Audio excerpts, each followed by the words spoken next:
Ladies and, well, ladies. We're talking business. Ladies' business. No, not that ladies' business. Ladies in business. Especially tradie business. Whether you're a CEO, self-employed, working for someone or supporting someone else in theirs, this is a podcast about ladies in tradie businesses. Join your host, Nic Cox, one half of Tradies in Business and the Tradiepreneur program, as she interviews inspirational, everyday, motivational and extraordinary women from all industries and walks of life about what it takes to be a truly successful, modern lady in business. Welcome back, listeners, to another Ladies in Business podcast episode. I'm very excited today. I think I'm excited every episode. I think I start all the time excited and I'm excited all the way through. But as I mentioned in a recent episode, I have some amazing women in my life, and a big part of the joy in producing this podcast for me is bringing some of their stories to the table so that you get to be as encouraged and as enthused as I have been. And one of those today, I am joined by Kristy-Lee Billett. Now, Kristy-Lee is am I going to say CEO, founder, director? All those things, all the hats. Of the Footprint Group and People Power HR. Have I said that right?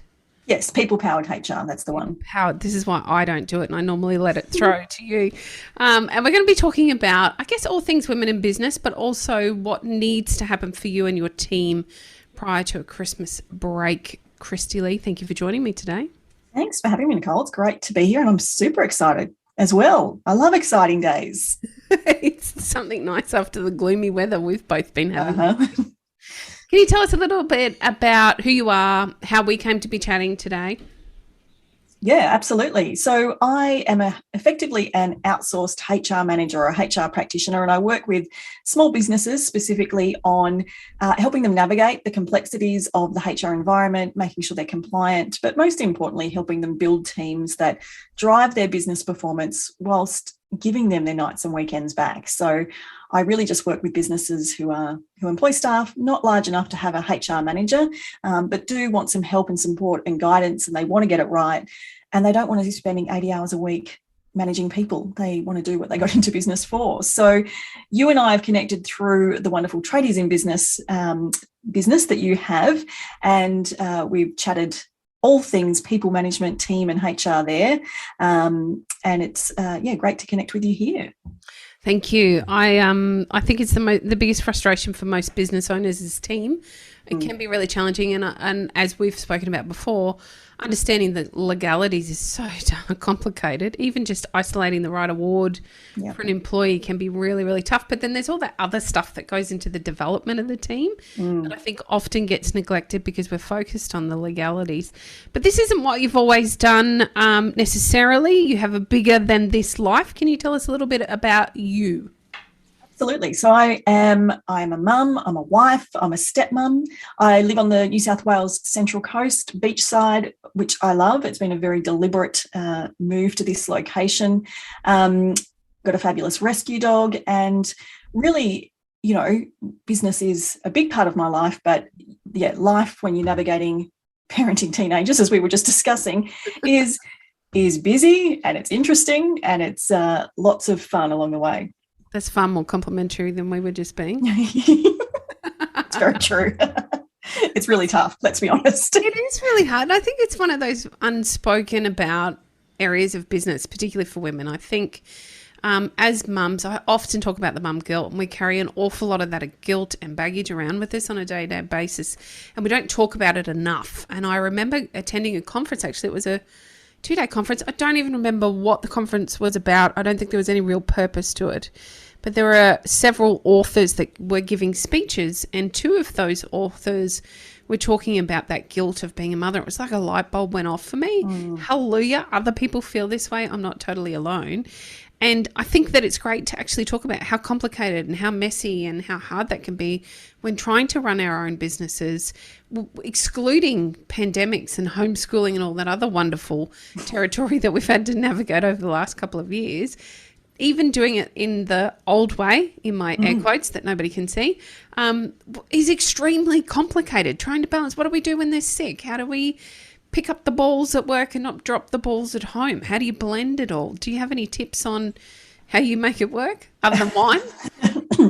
A lot of wine definitely is the answer. Look, I have a saying that work-life balance is total BS. And I think the more we stop trying to achieve that, the easier life becomes. I think it was made up by someone who wanted to make a lot of money off making people feel guilty that they're never, ever going to get there. So I think we need to take the pressure off ourselves. The mum guilt is real. And I think female business owners are the worst for it because absolutely everything comes before them. Kids, family, cooking, cleaning, business, team, all the things. And, you know, I've hit burnout more than once and it's a real experience. And I think firstly, the thing is you've got to be real about what you want your life to look like. And there is no right or wrong in that. And there are times when I'm totally consumed by business and definitely am not the best mum. And there are other times where my business doesn't get my full attention because I'm really busy being a mum. But I'm not afraid to share that I got it wrong a lot early on. And I tell people this story, and it's true, and it's really quite sad. Both of my daughters went from hospital to my office, not to home, because I had to get in and do payroll, and, you know, they just had to come along with me. That is not an ideal scenario for a business owner. They were both in long daycare at 12 weeks old, not full-time, but certainly 3 or 4 days a week. None of these things are what, our image of a perfect mum looks like, but that's the reality when you've got to get scrappy and you've got no one else to do it, and you need that support around you. So I didn't feel guilty about that, despite my friends being very astonished that was even a thing I would be considering. So it's your journey. There is no right or wrong, and you navigate it the best way you can. I freaking love that. There is so much judgment, I think, in being a woman from our peers. Yes. These people are meant to be or should be our biggest supporters. And instead we're looking at each other with these judgy eyes, tearing each other down because we're not upholding each other's visions of perfection. And yet it's all bullshit, as you said. We'll call it for what it is. Yep. As you say, the work-life balance does not exist. I haven't found it. I've tried really hard. I've gotten better at it over the years. Yes. And there's always still something that's missing, and it's much easier to get better at it as your kids are teenagers because suddenly you have all this free time anyway. When you're not being a chauffeur. Exactly. But they want nothing to do with you. So if you can get away without the chauffeuring, you've got plenty of free time in theory. But I do think that it needs to become a bigger conversation. It's really hard, and we have to make the right decisions with the tools that we have at the right time for us. And that doesn't make your journey wrong or my journey wrong or anyone else's wrong. It's just what's right for them in those moments. And if we can start supporting one another and elevating that and being okay with the bigger conversations, we stop the judgment and making people feel like crap when it's just not necessary. I don't have to have a perfect house. I don't have to have perfectly behaved children. I would like to, but I don't. The dogs might get washed once a month instead of once a fortnight. This stuff it really isn't important in the long scheme of things. Yeah. It's not going to make a change. And if we can just put down that judgy stick that we all seem to carry around, we can all feel more comfortable and life begins to get better. So I think it's great that we can have that discussion on the podcast today, and hopefully there are others out there listening and who sit there and think, you know what, it's okay that I'm not going to get to the washing today. Absolutely. No one is going to die if your floors don't get vacuumed today. Let's be real. And my floors are tiled and covered in dog hair every single day of the week. I could vacuum twice a day and it would still, and it does my head in, but I've had, you've got to let that stuff go because you're the only person you're hurting by putting all that pressure on yourself is you. So no one else is suffering. I remember I was on I can't remember what it was, a conference or a call. It was a Zoom call. I think it was about last year.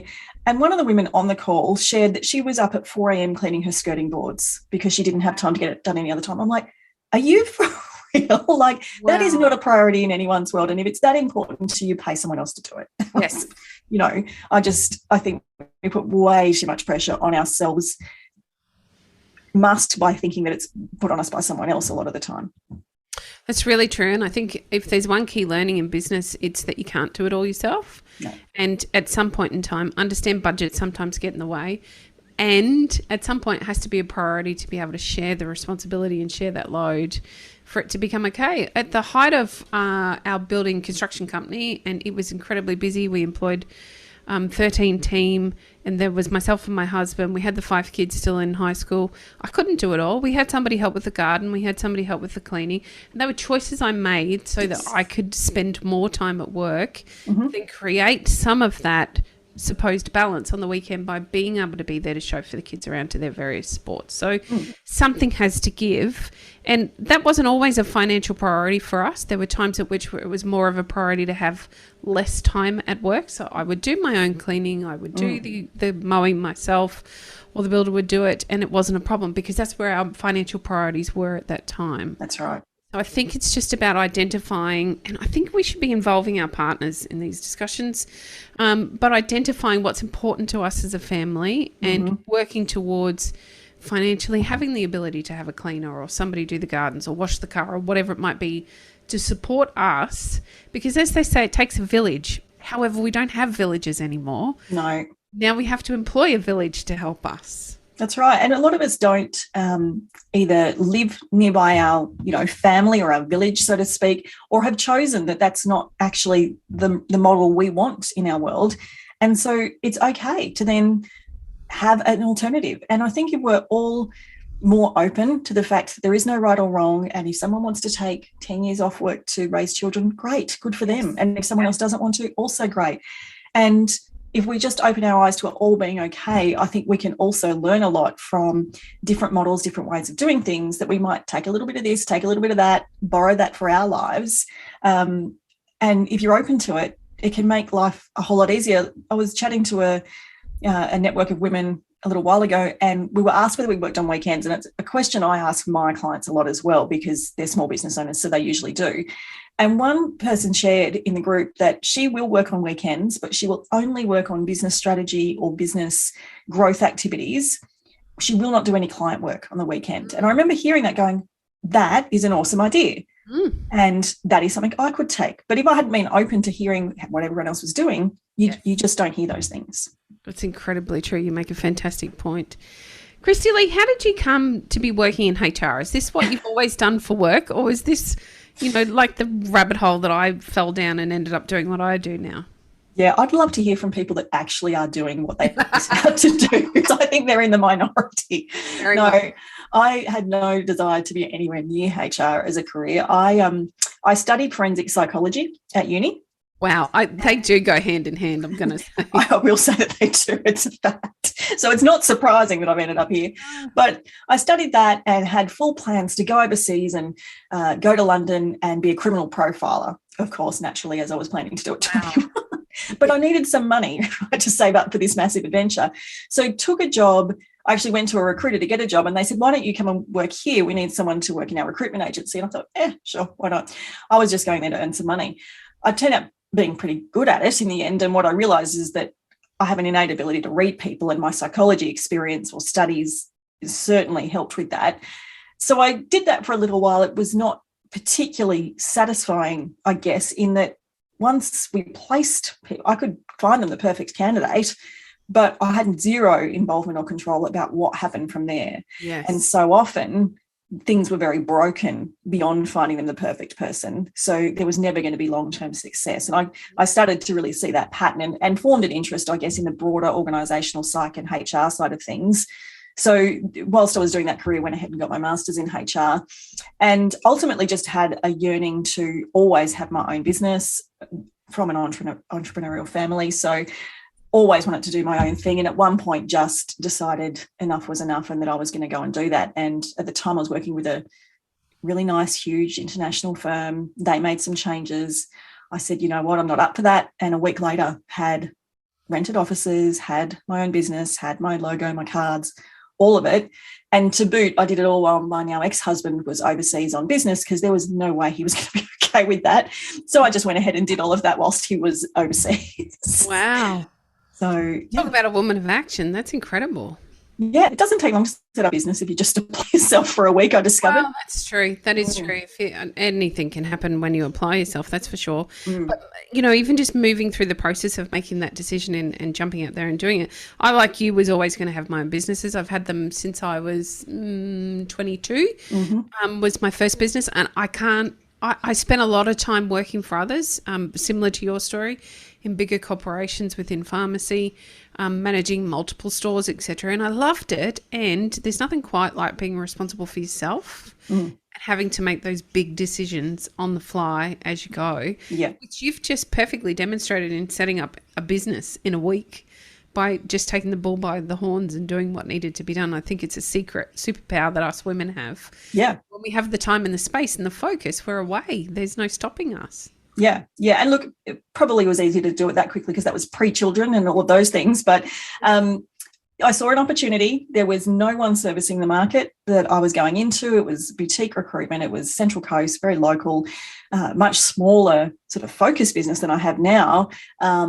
But just jumped headfirst in, and it was super successful in lots of ways. But again, recruitment only served such a purpose. So, a couple of years in, we developed the HR consultancy practice, and that's really what the business has grown into today.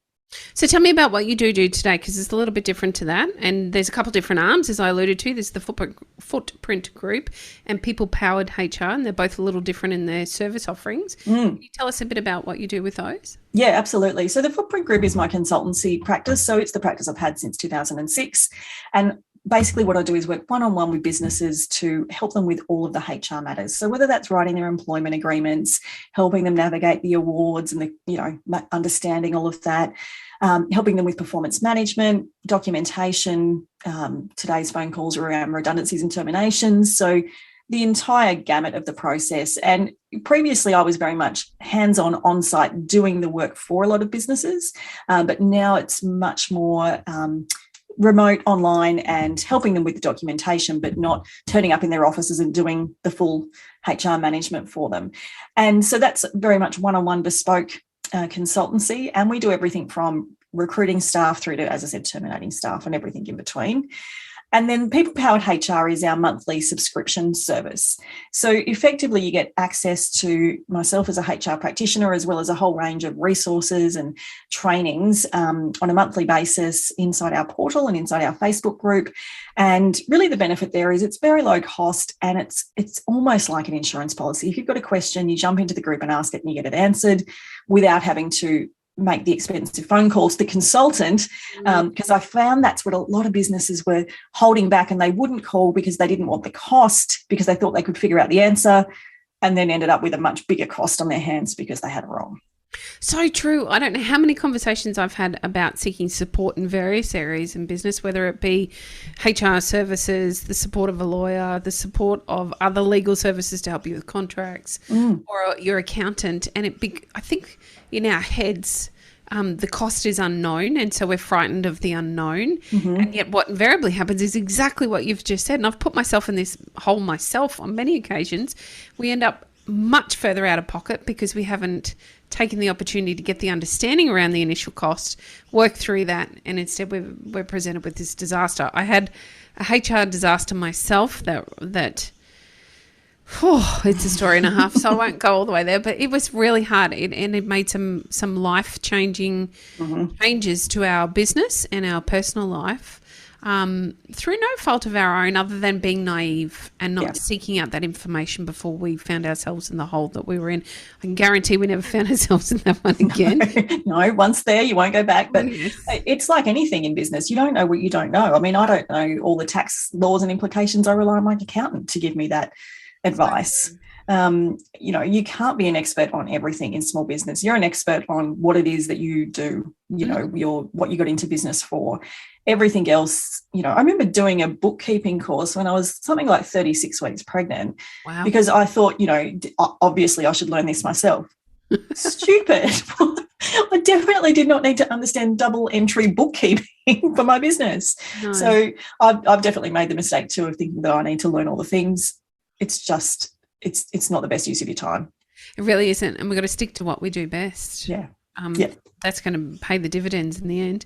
I'm really interested in the subscription model. Obviously, we have a similar membership type model here at Tradies and Business. And it's still quite a new venture, I think, particularly in Australia. I think something that's been rolled out in America really successfully for a long time. How did you come across that idea, and how are you finding putting it in place?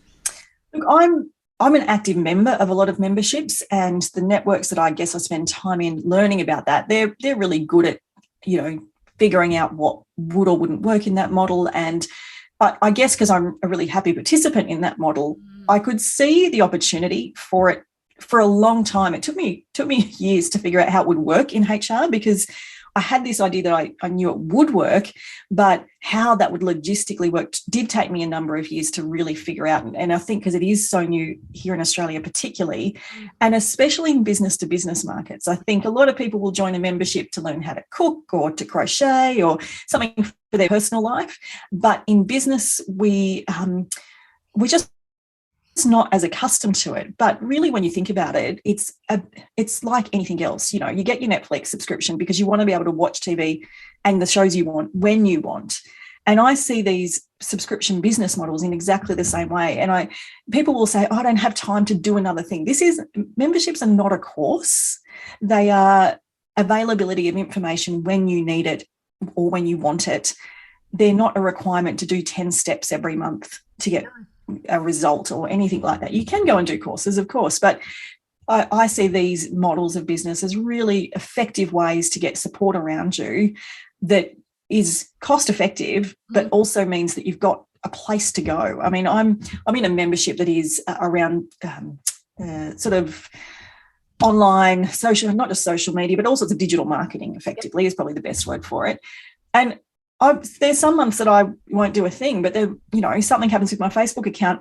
I go there because they're the experts. I don't go anywhere else. So I see value in it as a consumer. So that really helps me make that decision in the business. I think you've raised some really, really valid points there, and it is so much about setting up that community. We're happy to outsource community in so many other areas of our lives, and yet in some of the most important ones, i.e. business, we tend to be really slow to do something. And a lot of that, I feel, comes from having to be vulnerable enough to ask questions. Yeah. Because we don't know what we don't know. And often we don't know where to start to find the information that we need. And then when we do find a direction, it means that we have to be vulnerable and say, hey, I don't know everything.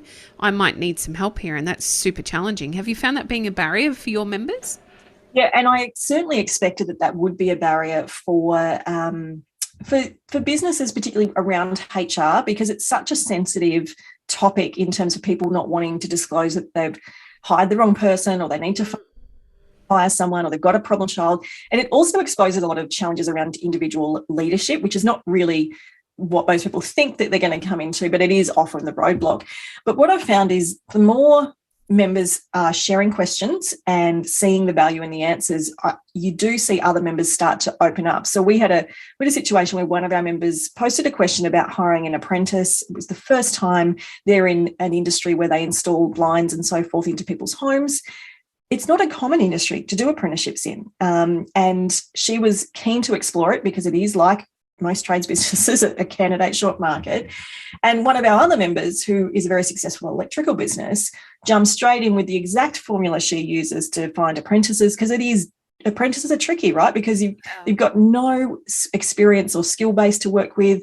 You're working on gut feel and all sorts of things. And she shared a survey that she gets the tradies that supervise the trial to do. She's looking at business values fit and all sorts of things. And she just shared that really openly in the group. And this other member, who is, first time ever considering this, was just so appreciative. And so when you've got that supportive community as well that are helping each other, it's not only you're going to get an expert HR viewpoint, but you've got other businesses who at different points in time will all experience similar pains. Absolutely. I think that's the common element and the most important element, I think, of these kinds of subscriptions or memberships is understanding you're not alone and being in a space in which you're supported to have those conversations around what's going wrong or what you could potentially change. It's not all about what's going wrong. Often it's about, well, I want to move in this direction. How do I make that change? Yeah. We have the exact same thing in tradies and business, the constant sharing. Yeah. They're almost like each other's cheerleaders. We'll often have a thread of a lot of cheering and roaring because somebody's managed to do something they've been waiting to do for a while, which is fantastic, because out in the business world, it doesn't feel that way. It actually feels quite isolating and quite lonely at times on the business journey, because we're unable, well, again, we're so frightened of the judgment that we referred to at the beginning of the episode. It's really hard to put your hand up and say, I don't know how to do this, or I think I've done this wrong. What do I do now? And so as we've spoken about, those memberships do allow for the community to support you through that. You're not stuck out on your own. Yeah, totally. And I think the other issue is that business owners tend to think they need to be very independent. And so they might find one trusted advisor, which traditionally has been their accountant, and they expect this person to have all the answers about all the things. And I think for a long time, accountants tried to be that person, but have, realized obviously in the most part that actually just stick to your own lane and will then call on other, I get a lot of referrals from accountants for that reason. And I think as business owners, we need to realise that it's okay to have a really solid group of trusted advisors that we go to who are all experts in their respected fields. And I'm, as I said, I'm a member of lots of different communities for that reason, and I get great value from that. You have to have a team, whether you like it or not. Some sort of team. It's a team sport, and you need to have a team behind you. And we talk all the time about having various advisors for various parts of your business. HR, take it from me, who learned the hard way, is a very important part of that team that you must have to ensure that you are kept safe. Kristy-Lee, Christmas. It's a challenging time for business owners. A lot of business owners here in Australia have a bit of a shutdown period. They take a bit of time out, at least the time in between Christmas and New Year. I'm sorry to all our retail business owners that are listening to the podcast today. Our thoughts are with you. We understand how tough it is. For those of us not in retail, though, that will be having a shutdown period, what kinds of things do we need to consider as we roll into the Christmas break? Yeah, that's a really good question. And I think this year we need to be really concentrating on this, because what we know for sure is there's this, you might have heard, I don't know whether you've heard this term, the Great Resignation. It's a bit of a phenomenon that's floating about. But the reality is the research out of Gartner, who's a very established research firm here in Australia, has shown us that 3 in 5 Aussies are looking to change jobs in the next 12 months. Wow. So we are going to see big change across all industries. We've got some sectors that are already, and have been for a long time, struggling to find talent. All the trades. I don't think there's one trade that is an exception on this, but also professional services, accounting and legal, they're finding it tough as well and have for a long time. You throw into that mix that we're going to see a huge amount of change. There are some things you can do now pre-Christmas to help really avoid having any kind of fallout next year, and really to set things up now so that when you come back in January, you're starting with momentum and not starting with, what are we up to again, which can be the case. And I guess what I would say as well is I get that we're all exhausted and that probably business planning or doing any of that is the last thing we really want to do pre-Christmas. But there is some value in doing some activities when it comes to our team. So the first thing I would say is if you haven't already clearly communicated and put in place the strategies for what Christmas close down looks like, get onto that stat. So whether that's formalising the leave arrangements, finding out who wants extra leave, and just those logistical things, that's really important. But outside of that, there's a few things I would suggest that you do this side of Christmas to set things up for a really solid new year. And the first is to really get clear about what you want the next 12 months to look like, even just at a very big picture level, and start to share it with the team. The last thing you want is your team going on Christmas leave either uncertain or overwhelmed or exhausted with nothing to look forward to. Because every single year, January is our biggest month for resignations. That's just how the market works. People go on the Christmas break, they spend time with family and friends, and they reassess what they want. You throw into that the fact that no one's travelled for 2 years. We've got basically 3 cohorts of travellers, whether it's the uni students looking to take their gap year or those that are looking to, do some big international travel. No one's been able to do anything. Right now, we actually don't even know whether that's going to be possible next year. Asked me 2 weeks ago, I would have said everyone's booking everything. I don't actually know. But you're going to see some increased, travel activity. For the last 2 years as well, most people, or a lot of people, have really just stayed put. Even if they weren't 100% happy, because the risk of change was just too great. There was too much other stuff going on. We were homeschooling, it was just too dramatic. So we are going to see increased change. So if you can set your team off on the Christmas break with some kind of vision as to what the new year is going to look like, some news about exciting projects or something that's going to really get them excited about coming back to work. So they've got something to look forward to in January. That is a really good strategy. And the second layer to that is I would be having one-on-one conversations with every single one of my team members and just asking them, what do you want to achieve next year, personally and professionally? Now, you're going to hear some stuff you don't want to hear. I'm just going to preface that. But that's okay, because you need to go into this eyes wide open. Yeah. And until you ask the question, you don't know the answer. And if you find out that someone's really looking to make a leap in their career or to learn something new, maybe, just maybe, you can make that happen for them. But if you didn't know they wanted to do it, you had no chance. So I'd be talking to them about what they want to achieve personally and professionally, and if there's any way you can align your business strategies and vision with what they want personally and professionally, that is gold standard, and you'll retain them. I think it's timely to point out how expensive it is to offboard an old employee and onboard a new one. One of the attitudes that we come across a lot, unfortunately still, is, I would call it the old boss mentality, where it was, well, I pay them, so they should do as they're told. And the truth is, it's just not like that anymore. Nope. And now more than ever, we have such a pliable workplace in which everybody is looking. They're just dabbling. The rates have gone through the roof. The conditions can be far more favourable from one job to another. So everybody is open to the idea of being transportable or headhunted or thinking about what other opportunities are around. So it's a good reminder that it's really expensive to offboard someone, and even more expensive to onboard somebody fresh, new. And yes, it can be exciting and a great challenge for the business, but do you really want that as you go into early 2022, which is going to be a great year? If we just keep saying it's going to be great, it will be great. Will be great. Absolutely. It's going to be a fabulous year. And look, the data is every time you refill a role in your business, it costs you at least 30% of the annual salary, up to 150 to 200% if it's a income generating role, but minimum 30%. So any role in your business, you are literally spending tens of thousands of dollars every time you need to refill that role. And that is real cost. That's not only just the cost of recruitment, it's the lost productivity, it's the time, it's all the things that go into it. So you do definitely want to be thinking about that.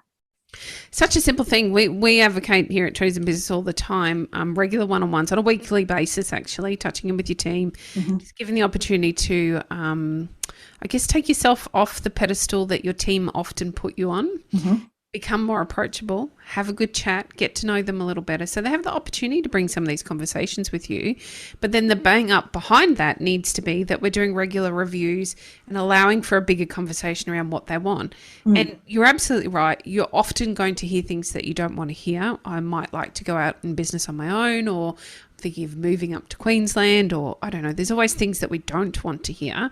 And there are opportunities within those things that we don't want to hear, if the team is right for us. And those opportunities might be, well, I always wanted to open a branch in Queensland, let's explore it. Or I really wanted to give you a pay increase. I didn't really, but I will now, because I know I really want you to stay, because I know that's actually going to add to my business over time. Or fantastic, here's some new training. Let's look into doing this particular training and see if we can't do something with that training as you do it. I think the overarching sort of support behind this needs to be that understanding for a team on how they can move around within the business, whether it be sideways or moving up. And again, I think it's something that we don't do well in small business, because we limit ourselves to thinking we're always going to be a small business. And yet as our businesses grow, there are opportunities growing up left, right and centre. So when you're doing your goal setting yourself and then with your team before the Christmas break, I totally recommend you think about what you might like business to look like in 5 years, and then what roles might that actually open up internally within your company, and are there people on your team that you can start to filter into those roles as we move through the next 12 months or so. Imagine as a team member, I think, again, as business owners, we tend not to think too much about team. That sense of security going into Christmas must be so phenomenal. If we even just talk about women, if we only talked about women for a moment, thinking about their families, they've got children they need to take care of, I feel really secure and comfortable in my job. And even better still, I know next year my satisfaction levels are going to go through the roof because I'm allowed to do some training in this area, or there's an opportunity for me to move up into a different position within the company. That can be so accommodating for them, so that they want to come back and give you more as an employee to help your business grow so they can get where they need to be. Yep. I feel like it's that one thing that we're really not looking bigger at yet. Yeah, I totally agree. And I think what we need to realize is you can't grow a business that gives you all the success that you want, because no one gets into business because they want to be unsuccessful, but also give you freedom without a team. You can be super successful as a sole trader, absolutely, but you will hit burnout because you'll be working ridiculous hours. Mm-hmm. And so you really do need team to do both. And I think the other thing we need to remember with our team is this actually isn't their business. And we forget that sometimes. And so therefore, we shouldn't expect them to be treating the business the same way that we do. And I think that's an unrealistic expectation that sometimes we hold on to. So if they're deciding that maybe full-time isn't for them anymore, they want a bit more balance, we need to be really thinking very flexibly when it comes to our team. And in fact, flexibility it's no longer a perk. It is an absolute expectation. And that doesn't mean that everyone's working from home. There's all different forms of flexibility, but it's being ready to work around that. And I think especially for women and especially for mums, to be fair, but also, women who are getting to an age where they might be caring for their aged parents. That's a whole other challenge that we don't really give enough time and credit to. And so I do see a lot of women leave the workforce because of that strain and pressure, because they just can't juggle both. And I think we need to be aware of all the different demands. And I fully expect we will see a lot of both men and women, but particularly women, look to start their own side hustles or, own businesses in the near future to get that sense of control back. And if we can juggle that while they're still employed with us and maybe even offer both, great. Yeah, the landscape is certainly changing, isn't it? And we can, flippantly blame or attribute that to COVID and what we've seen over the past 2 years. And yet I think that it was on the shift anyway. When I think that, yes. I do think times were changing, and, a traditional office looked very different than it did 10 years before. And a corporate job even looked very different than it did 10 years before. So there's opportunity for you to take that into your small business and think about, well, what kind of changes could I put in place to make my, community around my workplace more comfortable for those who might want to come work with me and have that flexibility that they require to continue doing what they need to do. And I do think that we forget really quickly, we make a bunch of assumptions as employers around what we should expect from our employees or what their lives might look like. And we do tend to forget it's not their business. They are working to help support our dreams. Yes. Yes. A good employer should be looking to support theirs in return. It's so true. And I often quote a line from a early 90s Jim Blossom song, which goes, if you don't expect too much from me, you might not be let down. And I think that applies both to ourselves and to our team, that if our expectations are right, and I'm not talking lowballing, I'm talking having solid expectations, but it's when we expect the extraordinary and we're not necessarily paying extraordinarily amounts or anything like that, but we have this extraordinary expectation that we feel let down, but it was our expectation that was off, not the employee's performance. You've nailed it. And how often do we actually verbalize those expectations, or are they just assumptions and expectations we keep to ourselves? Mm-hmm. How can you achieve those expectations if nobody's told you that's what you meant to do? Exactly. Really? It seems simple, but actually they can't read our minds. No, unfortunately, not yet, but who knows what. Exactly. Kristy-Lee, that's two fantastic tips to take into Christmas. Of course, if you haven't yet communicated with your team what to expect over the Christmas break, please do so ASAP so everybody knows what's going on.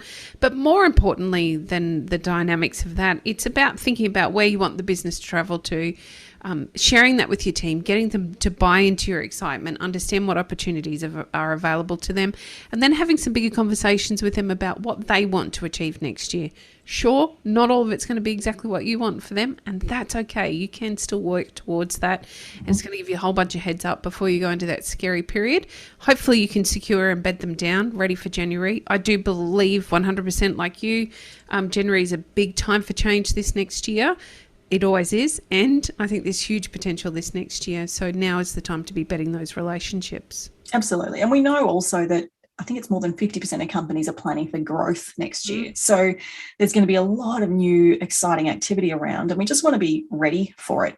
So, the other thing, I guess, is don't forget to recognise, reward, say thank you to your team, whether it's been a really awful year, because it has been, retail and hospitality I'm thinking of here, or you've had an absolute boomer of a year, which, trying to get a tradie to quote on any jobs in my area is ridiculously hard. So they've had an awesome year. They've been very busy.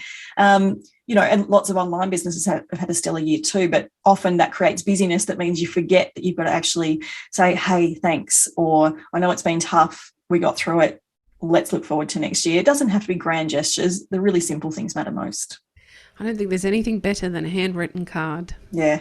Yep. And I'm yet to find someone who doesn't appreciate that somebody else has taken the opportunity to really sit down and think about them and handwrite a card. Yep. Little things. People just want to be appreciated. So don't forget to do that. Kristy-Lee, I appreciate you. Thank you very much for joining us today. Thank you, Nic. I appreciate you too. Thank you. See, I could do this segue thing. For anyone who hasn't listened to Warwick and I bantering over on the Tradies and Business website podcast, ordinarily it's him doing the segue, but I think I can get on. You nailed it. Yeah. Now, if our listeners want to find out more about what you do and particularly your membership, how do they find you, Kristy-Lee? Look, you can connect with me on all the socials. You can come and join our Facebook group, which is HR Support for Australian Businesses, or if you just head over to peoplepoweredbusiness.com.au, all the details of the membership and a link to find out more are right there. Fabulous. We'll include all of that in the show notes as well. If you can't find anything, just let me know. Reach out to me on socials. Kristy-Lee is a fantastic supporter to us here at Tradies and Business, but mostly to small business particularly, and no question is too big or too small. So please, you know where to find us, over at tradiesandbusiness.com.au, and thank you for listening. Thanks for listening to another episode of Ladies in Business. Got a guest you'd like us to interview? Maybe you have a story to share or some feedback to give. Find us on socials or drop us a message via the Tradies in Business website. Take care of yourself, ladies.